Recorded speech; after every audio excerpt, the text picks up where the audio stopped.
Hi friends, welcome back to my YouTube channel. ಇವತ್ತಿನ ಮುದ್ದು ಸೊಸೆಯಲ್ಲಿ ಶಿವರಾಮೇಗೌಡ ಆಸ್ತಿ ಕೊಟ್ಟಿರೋದನ್ನ ಚೆಲುವ ಬೇಡ ಅಂತ ಆಸ್ತಿ ಪತ್ರ ಅಲ್ಲೇ ಇಟ್ಟು ನನಗೆ ಸಂಬಂಧನೇ ಮುಖ್ಯ ಅಂತ ಹೇಳ್ತಾನೆ.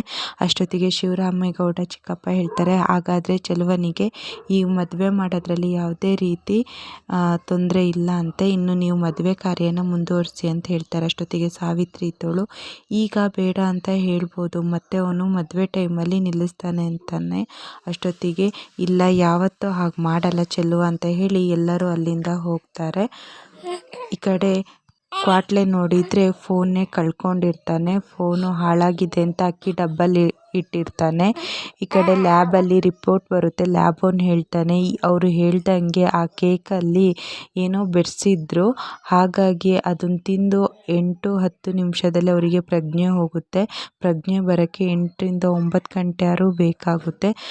ಈ ವಿಚಾರನ ಫಸ್ಟು ಹೋಗಿ ಅವ್ರಿಗೆ ಹೇಳು ಅಂತ ಹೇಳ್ತೇನೆ. ಅಷ್ಟೊತ್ತಿಗೆ ಫೋನ್ ಮಾಡಿದರೆ ಕ್ವಾಟ್ಲೆ ಫೋನೇ ರಿಸೀವ್ ಮಾಡ್ತಿರಲ್ಲ. ಅವ್ರಿಗೆ ಏನಕ್ಕೋ ಬೇಗ ಬೇಕಿತ್ತು. ಸೊ ನಾನೇ ಅವ್ರ ಮನೆ ಎಲ್ಲಿದೆ ಅಂತ ಗೊತ್ತುಂಟು, ನಾನೇ ಹೋಗಿ ಕೊಟ್ಟು ಬರ್ತೀನಿ ಅಂತ ರಿಪೋರ್ಟ್ನ ಮನೆಗೆ ತರ್ತಾನೆ. ಸಾವಿತ್ರಿ ಹೇಳ್ತಾಳೆ, ಹೇಗೋ ಒಂದು ಬಚಾವಾದ್ವು ಅಂತ.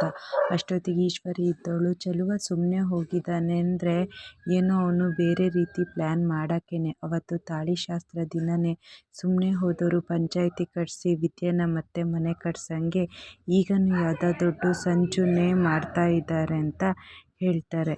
ಅಷ್ಟೊತ್ತಿಗೆ ಆ ಥರ ಆಸ್ತಿ ಎಲ್ಲ ಮಾವ ಹತ್ತಿರ ಇಟ್ಟರು ಬೇಡ ಅಂದವನಂದರೆ ಏನೋ ಈ ಮದುವೆನ ನಿಲ್ಲಿಸೋಕ್ಕೆ ಏನೋ ಮಾಡ್ತಾ ಇದ್ದಾನೆ ಅಂತ ಎಲ್ಲ ಮಾತಾಡ್ತಿರ್ತಾರೆ. ಅಷ್ಟೊತ್ತಿಗೆ ಚಿತ್ರ ಇದ್ದವಳು, ಈ ಮದುವೆಗೆ ಇಷ್ಟು ಅಡೆತಡೆ ಆಗ್ತಿದೆ ಅಂದರೆ ಈ ಮದುವೆ ನಡೆಯೋದೇ ಡೌಟು ಅಂತ ಚಿತ್ರ ಹೇಳ್ತಾಳೆ.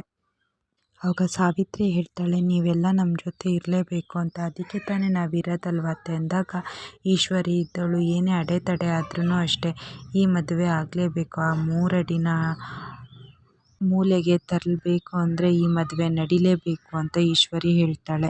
ಅಷ್ಟೊತ್ತಿಗೆ ಸಾವಿತ್ರಿ ಇದ್ದವಳು, ಇದು ಅದಕ್ಕೆ ಮಾತು ಅಂದರೆ ನಾವು ನಿಮ್ಮನ್ನೇ ನಂಬಿದ್ದೀವಿ, ನೀವು ನೀರಿಗೆ ಹಾಕ್ತಿರೋ ಹಾಲಿಗೆ ಹಾಕ್ತಿರೋ ನೀವೇ ನೋಡಿ ಅಂತ ಹೇಳ್ತಾರೆ.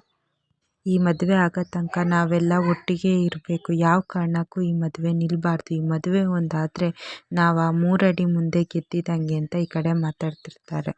ಈ ಕಡೆ ವಿದ್ಯಾ ಮತ್ತು ಚಂಪಾ, ಅಪ್ಪ ಯಾಕೆ ಹಿಂಗೆ ಮಾಡಿದರು ಅಂತ ವಿದ್ಯೆ ಚಂಪನ ಹತ್ರ ಹೇಳ್ತಾ ಇರ್ತಾಳೆ.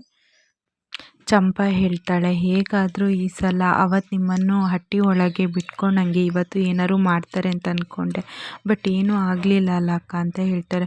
ಹೌದು, ನನಗೆ ಆಸರೆ ಇದ್ದಿದ್ದೆ ಅಪ್ಪ ಏನು ಸುಮ್ಮನೆ ಹೋಗೋದೇ ಹೋದ್ರಲ್ಲ ಅಂತ ಹೇಳ್ತಾರೆ. ಚಂಪಾ ಹೇಳ್ತಾಳೆ, ಎಲ್ಲರೂ ಮದುವೆ ಮಾಡೋ ನಿರ್ಧಾರದಲ್ಲೇ ಇದ್ದಾರೆ, ಇನ್ನೇನಾಗುತ್ತೋ ಅಂತ ಮಾತಾಡ್ತಾ ಇರ್ತಾರೆ. ಈ ಕಡೆ ನೋಡಿದರೆ ಕ್ವಾಟ್ಲೆ ಮೊಬೈಲ್ ಹಾಳಾಗಿದೆಯಲ್ಲ, ಏನು ಮಾಡೋದು ಅಂತ ಯೋಚನೆ ಮಾಡ್ತಿರುವಾಗ ರಿಪೋರ್ಟು ಬರುತ್ತೆ.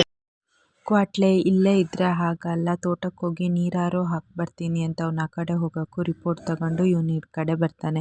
ರಿಪೋರ್ಟ್ನ ಸಾವಿತ್ರಿ ನೋಡ್ತಾಳೆ. ಯಾರಪ್ಪ ಅಂತ ಕೇಳಿದಾಗ ಕ್ವಾಟ್ಲೆ ಅಣ್ಣ ಒಂದು ಕೇಕಿಂದು ರಿಪೋರ್ಟ್ ಬೇಕು ಅಂತ ಹೇಳಿದರು, ಹಾಗಾಗಿ ಪರೀಕ್ಷೆ ಮಾಡಿ ರಿಪೋರ್ಟ್ ತಂದಿದ್ದೀನಿ ಅಂತ.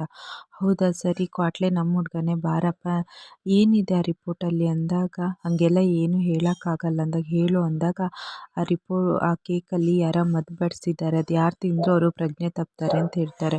ಅಷ್ಟೊತ್ತಿಗೆ ಸಾವಿತ್ರಿ, ಇದೇನಪ್ಪ ಈ ಥರ ಒಂದು ಗ್ರಾಚಾರ ಬಂತು, ಹೇಗಾದ್ರು ಇವ್ನು ಬಾಯಿ ಮುಚ್ಚಿಸ್ಬೇಕು ಅಂತ ಬಳೆಗಳನ್ನ ಕೊಟ್ಟು, ನೀನು ಯಾರಿಗೂ ಹೇಳಬೇಡಪ್ಪ, ನಾನು ನನ್ನ ಅಮ್ಮ ಅಂತ ಅನ್ಕೋ, ಇದನ್ನ ಇಟ್ಕೊಂಡು ಈ ರಿಪೋರ್ಟ್ನ ನನಗೆ ಕೊಟ್ಟು ಹೋಗು, ಯಾರೇ ಕೇಳಿದ್ರು ಅದರಲ್ಲಿ ಏನೂ ಇಲ್ಲ ಅಂತ ಹೇಳು ಅಂತ ಹೇಳ್ತಾಳೆ. ಅಷ್ಟೊತ್ತಿಗೆ ಅವನಲ್ಲಿಂದ ಬಳೆ ತಗೊಂಡು ಸೀದಾ ಅಲ್ಲಿಗೆ ಹೊರಗೆ ಹೋಗೋಷ್ಟೊತ್ತಿಗೆ ಕ್ವಾಟ್ಲೆ ಬರ್ತಾನೆ.